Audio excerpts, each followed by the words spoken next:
Inside Boxing's Throwdown. My name is Steve Johnson, co-host Aurelio Martinez. We're going to talk today about a little bit today about last night's ESPN telecast. That was had some pretty good fights on it, but the main event was Gilberto Ramirez, the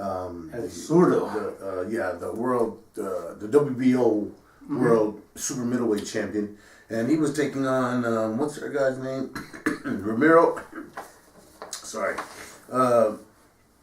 Romer Alexis Angulo, who was from Colombia. That's right. Now, first off, I have to say that, on paper, the fight looked like it was going to be pretty ugly, pretty one-sided, because Angulo, being from Colombia, Colombian fighters have a reputation amongst us here in the United States that they're going to last for so long and they can't do very much. Then you consider that he was 34 years old. Yeah, 33, 34. His undefeated record and his knockout, I think he was 23-0 with 20 KOs. That looked very impressive, but he didn't have near the background that Ramirez would have. Surprisingly, Angulo held his own. I have to admit that I was shocked that he held his own. Actually, he had Ramirez in trouble a couple of times, but once again, Colombian fighter, he didn't know how to finish. He couldn't. I think his layoff that he had, all this played a part in it. But the bottom line is that Ramirez came away with the win. Now, Radio, I'm going to let you talk about your impressions of the fight, and then I'm going to bring up something that I've mentioned before in the past.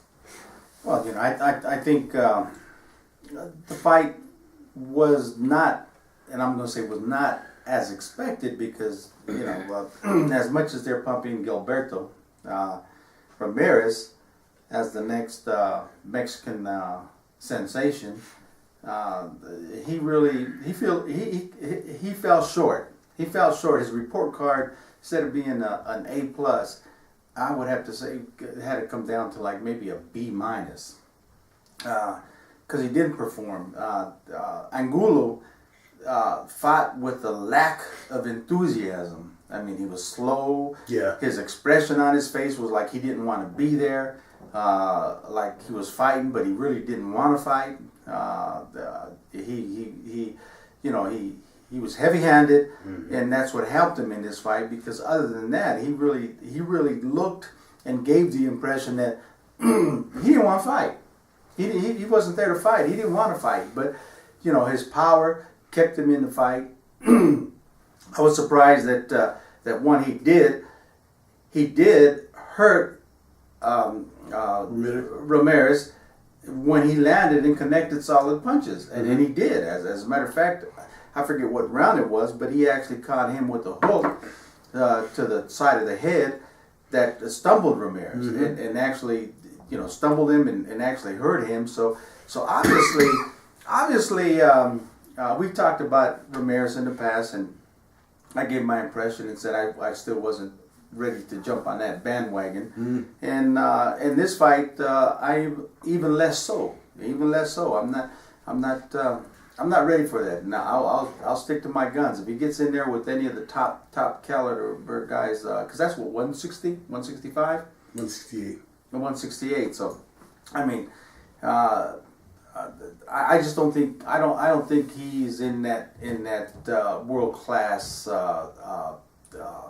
plateau just yet. Well, that's my opinion.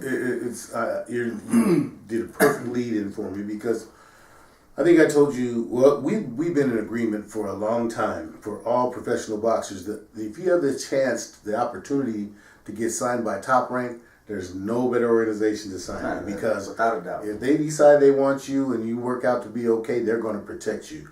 And Gilberto Ramirez last night, as far as I'm concerned, showed that Bob Arum has done a great job protecting him because, as I told you a couple of months ago, all of our folks watching, I questioned why Bob Arum would not put Gilberto Ramirez in that WBSS tournament. Yes. The winner of each division is guaranteed somewhere between $3 and $5 million. Right. Okay, but it definitely had the best in the world. In that super middleweight division, they had George Groves, Caleb Smith, Jürgen Brammer, just the top guys. It was from the United States. We only had one, Robert Brandt. Yeah. Okay, yeah. but These were the top guys, and Bob Arum didn't even talk about that tournament at all. And this was a time for him to get some real exposure. But I'm just saying that last night, and once again, taking into consideration the opponent and all, but further just in, I don't want to go as far as to call Gilberto Ramirez a fraud, but he's well protected, and the fraud name wouldn't be too bad if you want to apply it. I wouldn't go that far yet. Okay, but I'm saying he's on the edge. Because he fights. He goes in to fight and he gives it his all. The question is, he still looks the same as when he first came on the scene, and you've got to improve with each and every. Well, every fighter doesn't. First thing he says is, "I want to fight the best." Yeah. Ramirez has said that at the end of fights when they have the interview. I want to fight the best. Then he should have went over there to that WBS's tournament. You all remember that, as critical as I've been of Andre Ward. Yep. That was the feather in his cap. He went over there and competed with the best. Okay. And that's why he's where he's at now, as That's far as how the public looks at him. They respect him. They look at him, and it very seldom will you find, unless it's just a hater, anyone to say anything bad about Andre, because because you remember he wouldn't fight an awful lot. No. I mean, so Still yeah, but I mean that there gave him the respect of all the boxing fans in the country and in the world, whether they like it or not. But going on with that card, let's go down to the bottom. Let's start. First of all, let me give a little bit of credit before we move up. Okay. Our girl Michaela Meyer won against the girls, undefeated, was 5-0. So now she moves on to 6-0. Yep. Okay, and then we had Denver's Mike Alvarado. Talk about that fight a little bit if you want to. Mike fought a guy that, for all intents and purposes, was just keeping Mike rolling. Okay, because this guy was no threat. He lost 5 of his last 6 fights.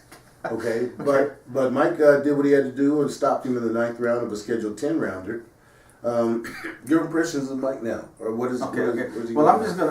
I don't want to just zoom past Michaela Meyer because I like the lady. Okay. So I just want to say that I want to congratulate her, and that she's one of the female boxers that really wants to excel in the sport, and she wants to fight the best, and she really does, and she's not afraid to fight anyone. So kudos to her, and I hope that she ends up getting the big fights that she's looking for, because they'll be well deserved.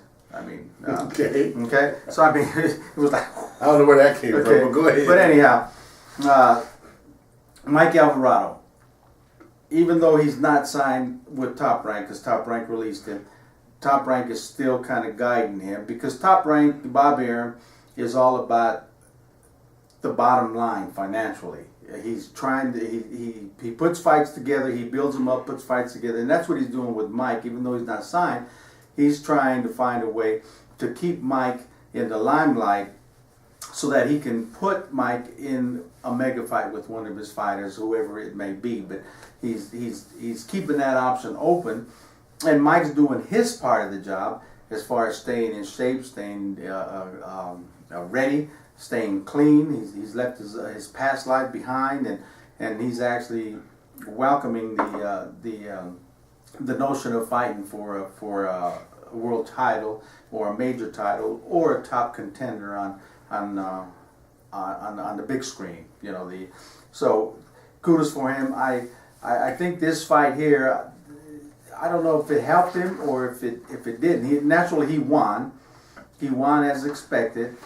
But given the caliber of the opponent, okay, because let's face it, it was a subpar opponent, and I think what Top Rank is, they're looking for Mike to excel. I mean, his previous fight, he did the same thing. He won, but is he doing it in a fashion that's going to impress Bob Arum to say, okay, now we're ready to go to the public and say, okay, let's put him against a Pacquiao, let's put him against a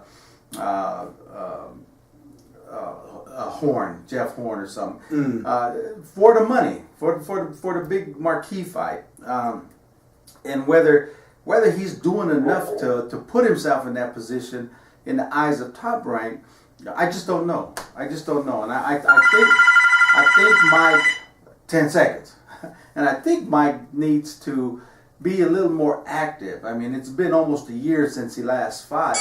And It's 10 months. and Yep. and believe it or not, that weighs a lot. When it's not the same just to be in the gym and sparring that it is into getting into the actual fight. So I think. Does that fall on Brad Goodman to keep him more active? I mean, they've got shows all over that they can put him because on. he's not with Top Rank. Okay, but I'm just saying, if you say that they still got him in their mix, then who's the responsibility of it is to get him on to more shows?